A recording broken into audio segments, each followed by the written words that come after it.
আমরা বলেছি 4 দিনের মধ্যে আমরা কলকাতা দখল করে নেব। আমরা প্রত্যেকটি বাংলাদেশী নাগরিককে সামরিক ট্রেনিং দিয়ে প্রস্তুত করব যুদ্ধের জন্য। বাংলাদেশের কট্টরপন্থীদের ভারতের উদ্দেশ্যে নিত্য নতুন হাস্যকর হুমকি হুঁশিয়ারির শেষ নেই। কেউ 4 দিনে কলকাতা দখল করবেন, তো কেউ নিজেদের পরমাণু বোমা নেই, অথচ অন্যের থেকে বোমা নিয়ে ভারতকে চোখ দেখিয়ে হাসির খোরাক হচ্ছেন। যে ভারত 15 বছর বাংলাদেশকে গাবি হিসেবে ব্যবহার করেছে, সে ভারতে গিয়ে আশ্রয় নিল। আমাদের অনেক বন্ধু রাষ্ট্র আছে যাদের কাছে নিউক্লিয়ার বোম আছে এবং তারা দিতে রাজি আছে। সুতরাং আপনি ব্যবহার করবেন, আমরা এখানে কলা চষবো, এটা হবে না। এখান থেকেও নিউক্লিয়ার বোম লঞ্চ করা হবে। ত্রিপুরা আমাদের, আসাম আমাদের, মিজোরাম আমাদের, সমগ্র পূর্বাঞ্চল নিয়ে নতুন বাংলাদেশের সীমানা হবে ইনশাআল্লাহ। কিন্তু এসবকে ছাপিয়ে যান মোহাম্মদ ইউনূসের চালিকা শক্তি বলে পরিচিত বাংলাদেশের অন্তর্বর্তী সরকারের উপদেষ্টা মাহফুজ আলম। সম্প্রতি একটি ফেসবুক পোস্টে অখণ্ড বাংলাদেশ গড়ার ডাক দেন তিনি। কার্যত ভারতের একাংশ দখলে প্রচ্ছন্ন হুমকি হুঁশিয়ারি উস্কানি দেন তিনি। এই মাহফুজকেই একসময় বিপ্লবের মাথা বলে প্রশংসায় ভরিয়ে দিয়েছিলেন মোহাম্মদ ইউনূস। পরে মাহফুজ তার পোস্ট ডিলিট করে দিলেও ভারত যে বিষয়টিকে একেবারেই ভালোভাবে নেয়নি তা স্পষ্ট করে দিল বিদেশ মন্ত্রক।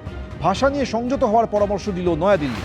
सुरक्षा को लेके जो भी मसला होता है वो उस मसले पर हम लोग उस मसले को बहुत ध्यान से और पूरे चुस्ती के साथ उससे हम लोग निपटते हैं।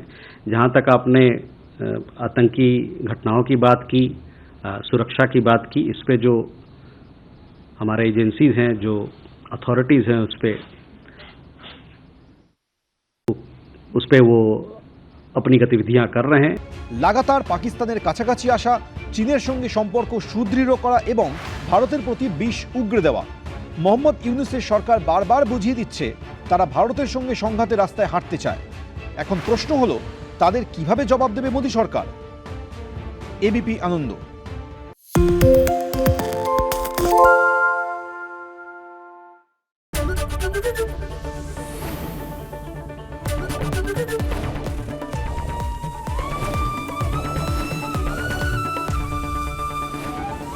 এবিপি আনন্দ, এগিয়ে থাকে, এগিয়ে রাখে।